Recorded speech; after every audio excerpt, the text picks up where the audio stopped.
Hello everyone, this is me Sudha and you are watching your favourite YouTube channel. So guys, आज आपका शाब्दिक अलंकार start होने वाला है। आर्थिक अलंकार स्टार्ट होने वाला है। शब्दालय अलंकार जो था वो मैं आपको करा चुकी हूँ कल की वीडियो देख लीजिए। और बचा है आज अर्थ अलंकार। तो चलिए स्टार्ट कर देते हैं। अर्थ अलंकार आपका देखिए, अर्थ अलंकार में पहला पॉइंट होता है उपमा अलंकार। क्या होता है? उपमा अलंकार।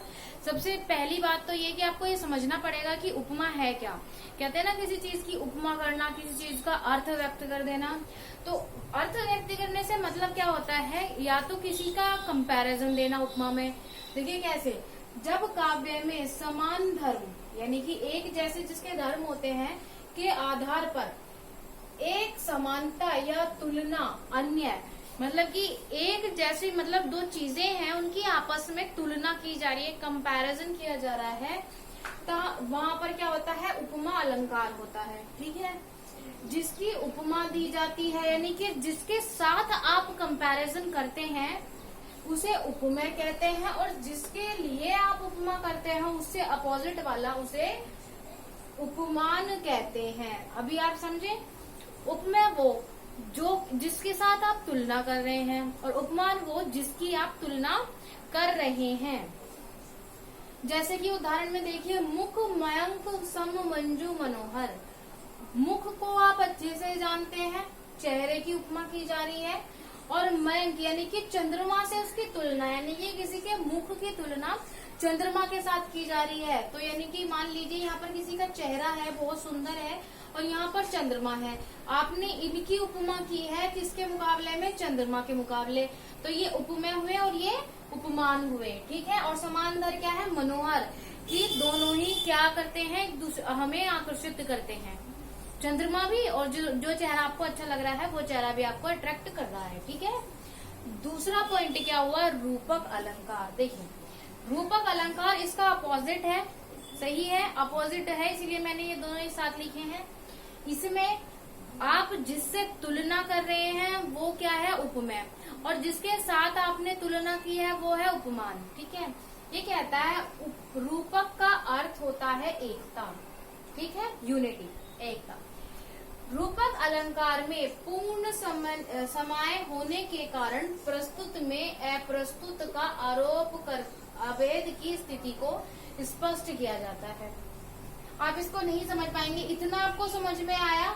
एकता, रूपक का मतलब है यूनिटी, एक साथ। ठीक है, जहाँ उपमेय जिससे आप तुलना कर रहे हैं, और उपमान की अत्यधिक समानताओं को प्रकट करने के लिए, यानी कि उपमेय और उपमान की जो ज्यादा से ज्यादा समानताएं हैं उनको प्रकट करने के लिए उपमेय में उपमान का आरोप होता है, वहाँ रूपक अलंकार होता है। कहने का मतलब ये है कि इसमें जो है समानताएं एक जैसी दिखाई जा रही है, लेकिन अगर हम रूपक की बात करें तो रूपक क्या करता है? जो उपमेय है वो आरोप प्रदर्शित करता है। ठीक है, कि मान लीजिए कहने लगे कि मैं चंद्रमा से भी ज्यादा सुंदर हूँ, या फिर अगर चंद्रमा आपका उपमेय है, उपमेय कोई भी हो, उपमेय जब आरोप प्रस्तुत करे तो आपका क्या आएगा? रूपक अलंकार। जैसे कि देखिए उदाहरण, चरण कमल बंदो हरिराई, यानी कि इसमें क्या है? चरण की उपमा की गई है कमल के साथ में, लेकिन कहा यह गया है कि जो चरण है ये कमल, इन्होंने कहा है कि चरण कमल रूपी चरण, यानी कि सेम टू सेम इस पे आरोप लग रहा है, कमल के रूप के जैसे चरण। राइट, भगवान के लिए किया गया है ये। ठीक है, तो बस इतनी सी बात है। और इसमें रूपक के जो पॉइंट्स है वो क्लियर कर लेते हैं। आप इसको नोट्स बना लीजिए, आपको जैसे भी सुटेबल लगे, लेकिन मेरे हिसाब से आप समझ लेंगे तो आपके लिए काफी होगा। ठीक है, तो चलिए आगे इसका पॉइंट ऑफ कर लेते हैं थोड़ा सा। सो देखिए, यहाँ पर जो है 3 पॉइंट्स हैं रूपक अलंकार के। देखिए, इसमें कहता है सांग रूपक। सांग रूपक मीन्स इसमें अवयव, जो भी अवयव होंगे उनके साथ में उपमेय और अपमान आरोपित किए जाएंगे। इसमें निरंग रूपक में बिना अवयव के ही उपमेय पर अपमान आरोपित किए जाएंगे। परंपरित रूपक, इसमें उपमेय पर प्रयुक्त आरोप ही दूसरे आरोप का कारण बनते हैं।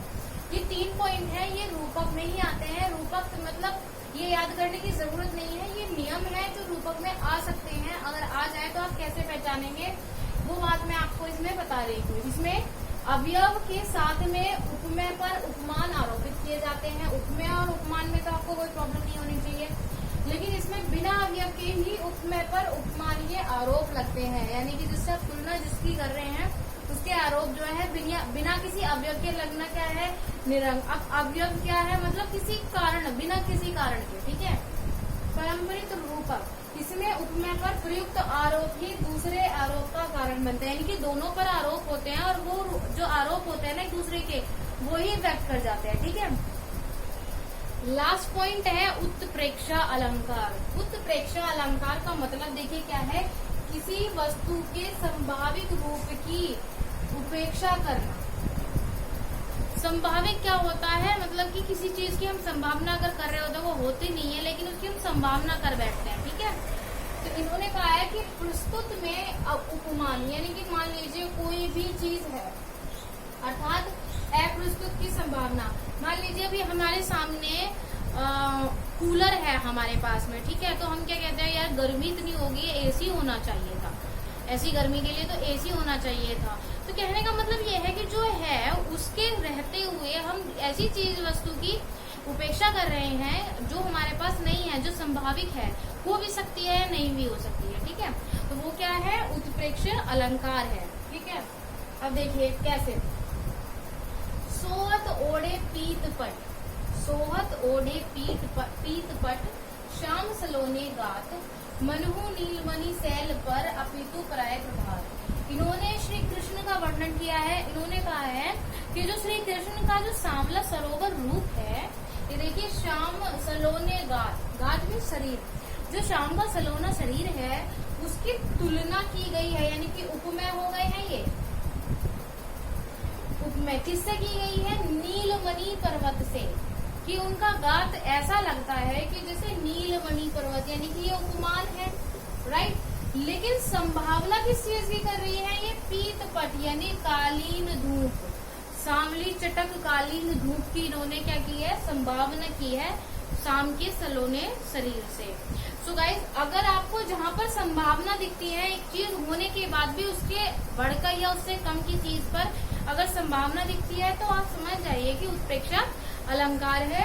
और ये आपको याद रखने की जरूरत नहीं है, मैंने सिर्फ ये पॉइंट इसलिए लिए हैं कि रूपक अलंकार में जरूरी नहीं है कि उपमेय उपमा पर आरोप नहीं, मतलब उपमेय उपमा का आपस में बैलेंस हो, तुलना हो, तो ही उपमेय रूपक होता है। मेरे सिर्फ कहने का इतना सा मतलब है कि ये तीनों पॉइंट अगर आपको दिखाई दे तो भी रूपक अलंकार होगा, ठीक है।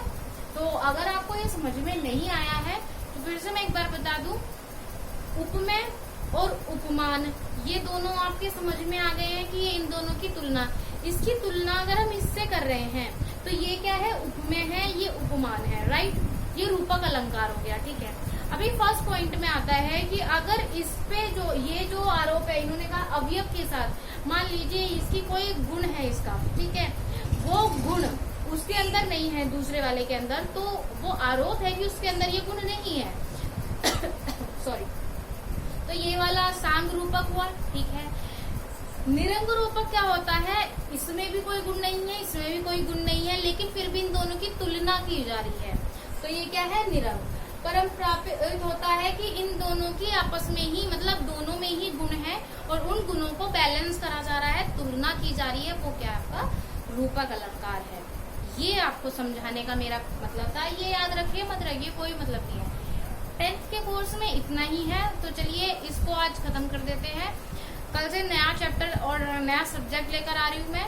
अगर आपको ऐसे वगैरह या एप्लीकेशन वगैरह में कोई प्रॉब्लम आ रही हो तो मुझे कमेंट सेक्शन में बताइएगा, मैं उसके लिए आपके बोर्ड के हिसाब से, ये नहीं कि मैं मॉडल या किसी बुक के हिसाब से बताऊंगी, बोर्ड के हिसाब से मैं आपको ये सारी चीजें बता दूंगी, ठीक है। तो चलिए मिलते हैं कल नेक्स्ट वीडियो के साथ, नए सब्जेक्ट के साथ, तब तक के लिए बाय बाय।